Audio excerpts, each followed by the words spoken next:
The New York City subway is a rapid transit system owned by the City of New York and leased to the New York City Transit Authority, a subsidiary agency of the state-run Metropolitan Transportation Authority. Opened in 1904, the New York City subway is one of the world's oldest public transit systems, one of the world's most used metro systems, and the metro system with the most stations and the most trackage. It offers service 24 hours per day and every day of the year. The New York City subway is the largest rapid transit system in the world by number of stations, with 469 stations in operation. Stations are located throughout the boroughs of Manhattan, Brooklyn, Queens, and the Bronx.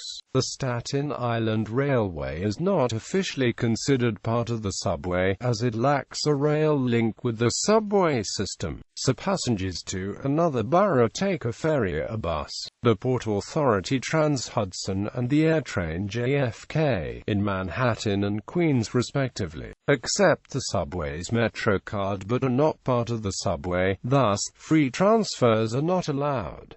The system is also one of the world's longest. Overall, the system contains 233 miles of routes, translating into 660 miles of revenue track, and a total of 846 miles including non-revenue trackage. By annual ridership, the New York City subway is the busiest rapid transit rail system in the United States and in the Western world, as well as the seventh busiest rapid transit rail system in the world. The metro systems in Beijing, Seoul, Shanghai, Moscow, Tokyo, and Guangzhou record a higher annual ridership. In 2015, the subway delivered over 1.76 billion rides, averaging approximately 5.7 million daily rides on weekdays and a combined 5.9 million rides each weekend. Ridership continues to increase, and on September 23, 2014, more than 6.1 million people rode the subway system, establishing the highest single-day ridership since ridership was regularly monitored in 1985. All services pass through Manhattan except for the G train, the Franklin Avenue Shuttle, and the Rockaway Park Shuttle. Large portions of the subway outside Manhattan are elevated, on embankments or in open cuts, and a few stretches of track run at ground level. In total, 40% of track is not underground despite the subway moniker.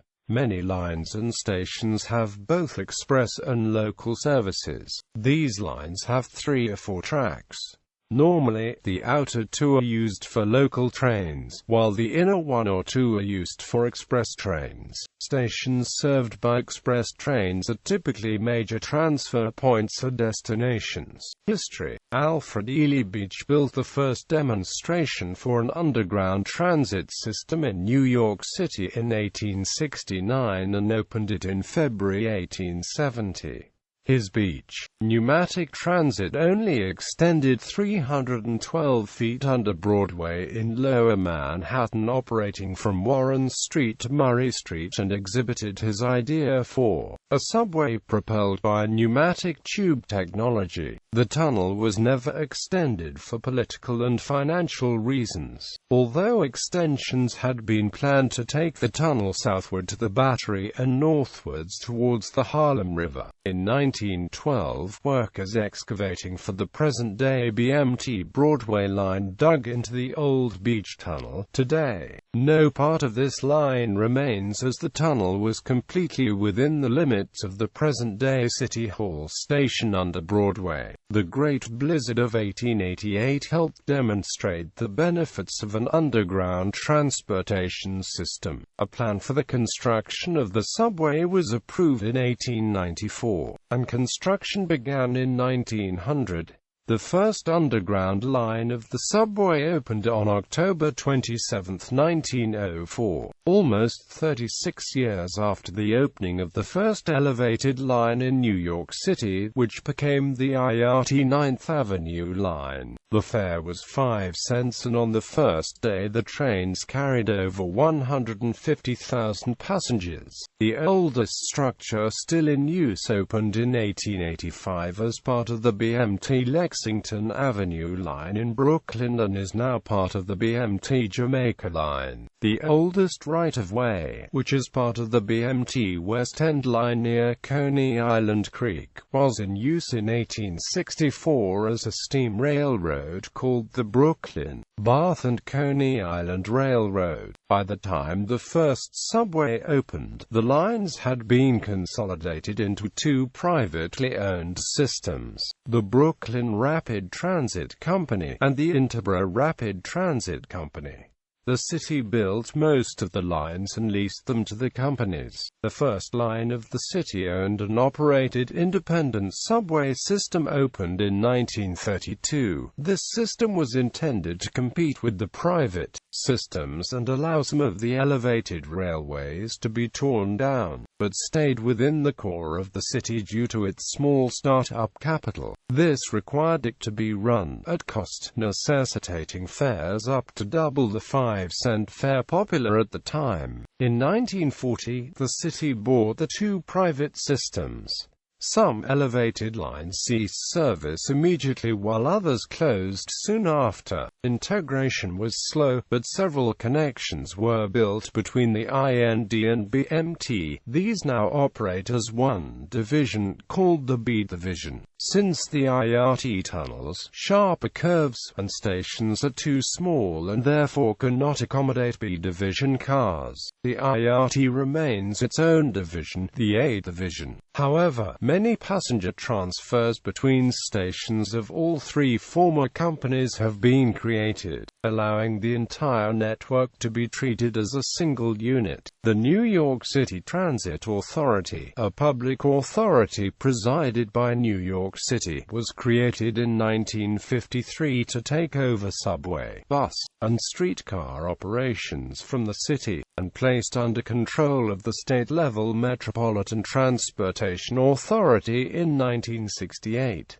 Organized in 1934 by transit workers of the BRT, IRT, and IND, the Transport Workers Union of America Local 100 remains the largest and most influential local of the labor unions. Since the union's founding, there have been 3 union strikes over contract disputes with the MTA, 12 days in 1966, 11 days in 1980, and 3 days in 2005. By the 1970s and 1980s, the New York City subway was at an all-time low. Ridership had dropped to 1910s levels, and graffiti and crime were rampant on the subway in general. The subway was very poorly maintained during that time, and delays and track problems were common. Still, the NYCTA managed to open 6 new subway stations in the 1980s, make the current fleet of subway cars graffiti-free, as well as order 1,775 new subway cars. By the early 1990s, conditions had improved significantly, although maintenance backlogs accumulated during those 20 years are still being fixed today. Entering the 21st century, progress continued despite several disasters. The September 11th attacks resulted in service disruptions on lines running through Lower Manhattan, particularly the IRT Broadway 7th Avenue line, which ran directly underneath the World Trade Center. Sections of the tunnel, as well as the Cortlandt Street station, which was directly underneath the Twin Towers, were severely damaged. Rebuilding required the suspension of service on that line south of Chambers Street.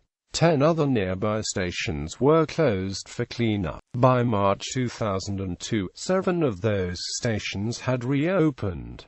The rest reopened on September 15, 2002, along with service south of Chambers Street. In 2012, Hurricane Sandy wreaked havoc, flooding several underwater tunnels and other facilities near New York Harbor. The immediate damage was fixed within 6 months, but long-term resiliency and rehabilitation projects continue. Construction methods. When the IRT subway debuted in 1904, the typical tunnel construction method was cut and cover. The street was torn up to dig the tunnel below before being rebuilt from above. Traffic on the street above would be interrupted due to the digging up of the street. Temporary steel and wooden bridges carried surface traffic above the construction. Contractors in this type of construction faced many obstacles, both natural and man-made. They had to deal with rock formations and groundwater, which required pumps, 12 miles of sewers, as well as water and gas mains. Electric conduits and steam pipes had to be rerouted. Street railways had to be torn up to allow the work. The foundations of tall buildings often ran near the subway construction, and in some cases needed underpinning to ensure stability. This method worked well for digging soft dirt and gravel near the street surface. However, tunneling shields were required for deeper sections, such as the Harlem and East River tunnels, which used cast iron tubes. Segments between 33rd and 42nd Streets under Park Avenue, 116th Street and 120th Street under Broadway, and 145th Street and Dyckman Street under Broadway and St. Nicholas Avenue, as well as the tunnel from 96th Street to Central Park North 110th Street and Amp Lenox Avenue, used either rock or concrete-lined tunnels. About 40% of the subway system runs on surface or elevated tracks, including steel or cast-iron elevated structures, concrete viaducts, embankments, opened cuts and surface routes. All of these construction methods are completely grade-separated from road and pedestrian crossings, and most crossings of two subway tracks are grade-separated with flying junctions. The sole exceptions are grade junctions of two lines in regular service of the 142nd Street Junction and the Myrtle Avenue Junction, whose tracks both intersect at the same level. The 7,700 workers who built the original subway lines were mostly immigrants living in Manhattan. More recent projects used tunnel boring machines, which increased the cost. They minimized disruption at street level and avoid already existing utilities. Examples of such projects include the extension of the IRT Flushing Line and the IND 2nd Avenue Line. Expansion. Since the opening of the original New York City subway line in 1904, various official and planning agencies have proposed numerous extensions to the subway system. One of the more expansive proposals was the IND 2nd system, part of a plan to construct new subway lines in addition to taking over existing subway lines and railroad rights-of-way. The most grandiose IND 2nd subway plan, conceived in 1929, was to be part of the city-operated IND, and was to comprise almost one-third of the current subway system. By 1939, with unification planned, all three systems were included within the plan, which was ultimately never carried out. Many different plans were proposed over the years of the subway's existence, but expansion of the subway system mostly stopped during World War II. Though most of the routes proposed over the decades have never seen construction, discussion remains strong to develop some of these lines. To alleviate existing subway capacity constraints and overcrowding, the most notable being the 2nd Avenue subway. Plans for new lines date back to the early 1910s, and expansion plans have been proposed during many years of the system's existence. After the IND 6th Avenue line was completed in 1940, the city went into great debt, and only 29 new stations have been added to the system since. 5 stations were on the abandoned New York York, Westchester and Boston Railway operated Authority.Dye Avenue line. 14 stations were on the abandoned Elia Rockaway Beach branch, 6 were on the Archer Avenue lines and 63rd Street lines. 2 stations were part of the Christie Street connection, the Harlem 148th Street terminal, and the 7 subway extension to the west side of Manhattan. Lines and routes. Many rapid transit systems run relatively static routings, so that a train line is more or less synonymous with a train route. In New York City, however, routings change often because of changes in the availability of connections of the setup of service patterns. Within the nomenclature of the subway, the line describes the physical railroad track, a series of tracks that a train route uses on its way from one terminal to another. Routes are distinguished by a letter or a number, and lines have names. They are also designations for trains, as exemplified in the Billy Strayhorn song "Take the A Train." There are 24 train services in the subway system, including 3 short shuttles. Each route has a color and a local or express designation representing the Manhattan trunk line of the particular service. The color lime green is exclusively assigned to the crosstown line route, which operates entirely outside Manhattan, while the shuttles are all assigned dark slate gray. The lines and services are not referred to by color by native New Yorkers or by most New York City residents, but out-of-towners and tourists often refer to the subway lines by color. The 1, 6, 7, C, G, L, M and R trains are fully local and make all stops. The 2, 3, 4, 5 and LT, 6 and GT, and LT, 7 and GT, A, B, D, E, F, N and Q trains have portions of express and local service. The J train normally operates local, but during rush hours it is joined by the Z train in the peak direction. Both the J and Z run local. Express a skip stop on different parts of the shared route. The letter S is used for 3 shuttle services: Franklin Avenue Shuttle, Rockaway Park Shuttle, and 42nd Street Shuttle. Though the subway system operates on a 24-hour basis, during late-night hours some of the designated routes do not run. Run as a shorter route to run with a different stopping pattern. These are usually indicated by smaller, secondary route signage on station platforms. Because there is no nightly system shut down for maintenance, tracks and stations must be maintained while the system is operating. This work sometimes necessitates service changes during midday, overnight hours, and weekends.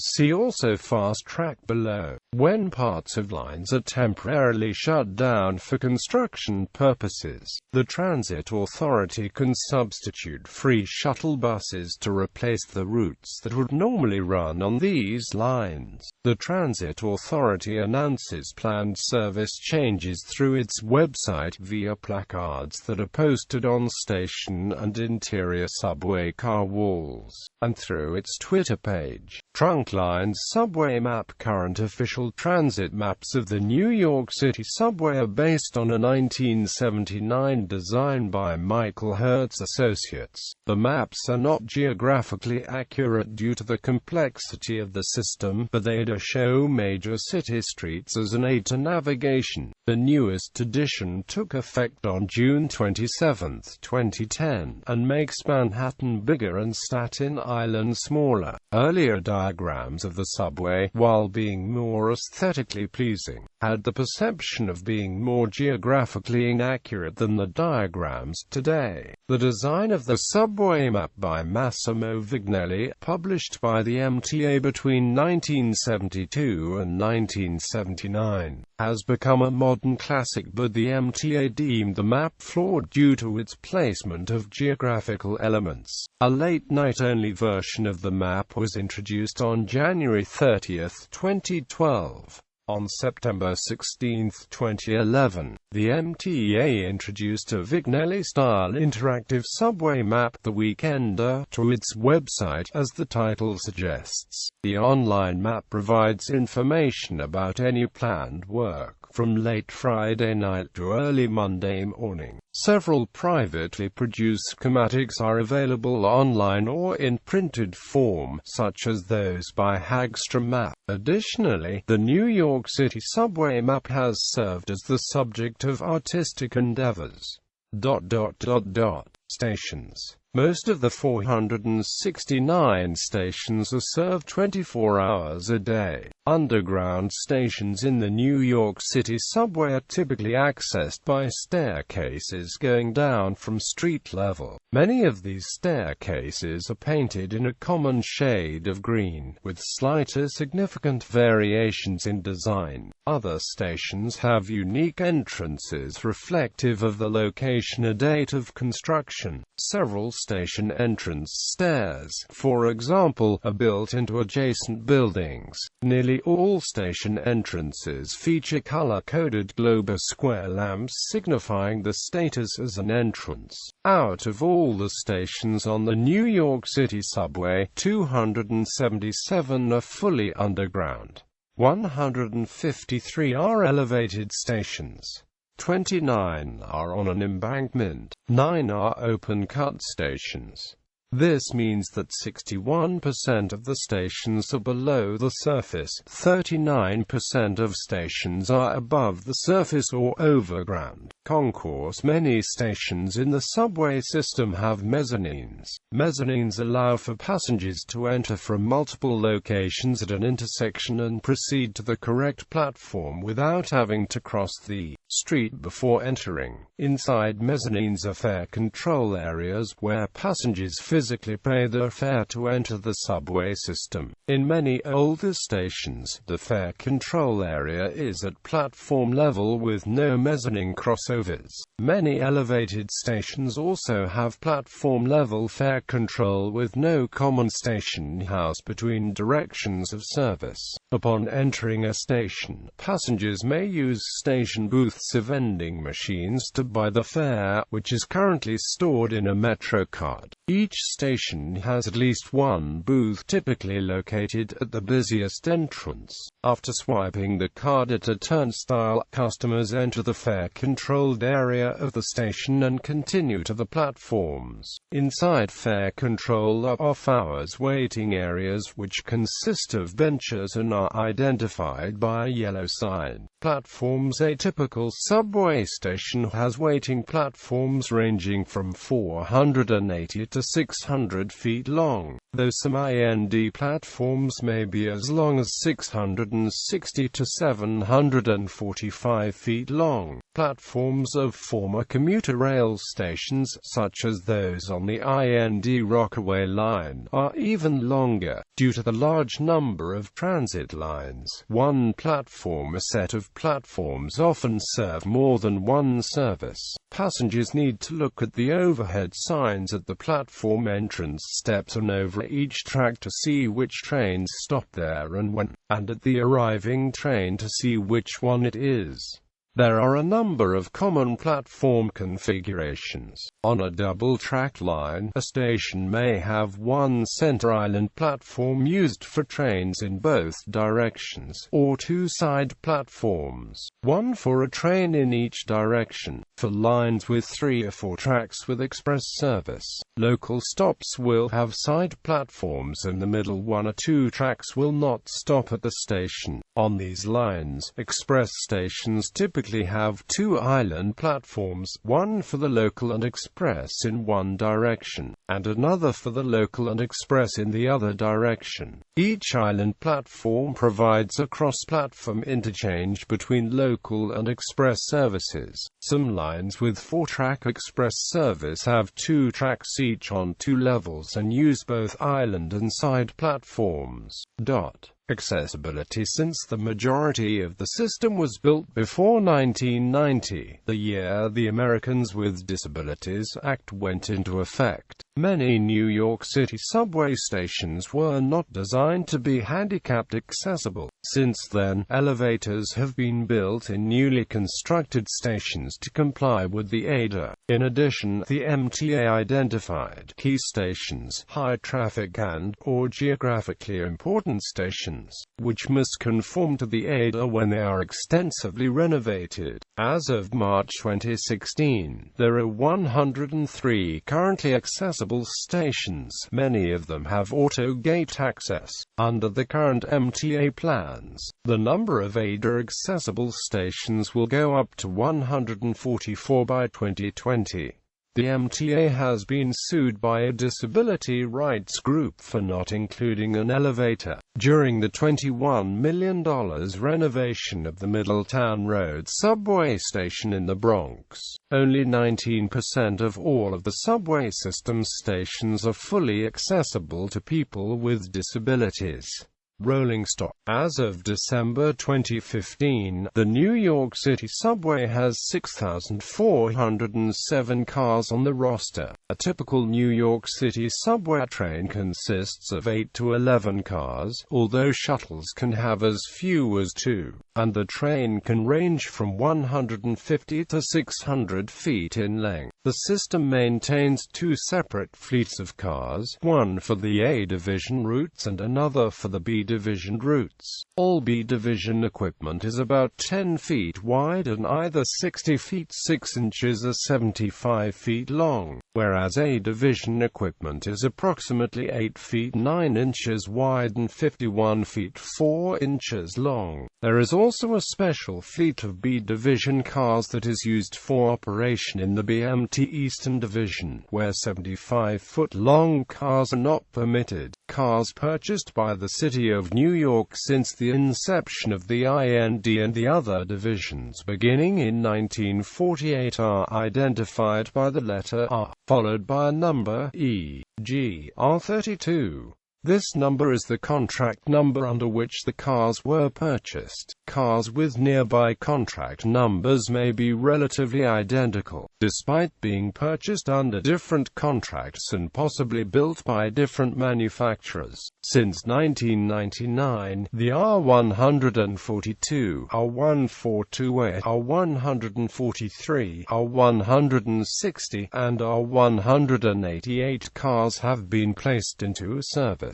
These cars are collectively known as new technology trains due to modern innovations such as LED and LCD route signs and information screens, as well as recorded train announcements and the ability to facilitate communication-based train control. Live conductor announcements can still be made.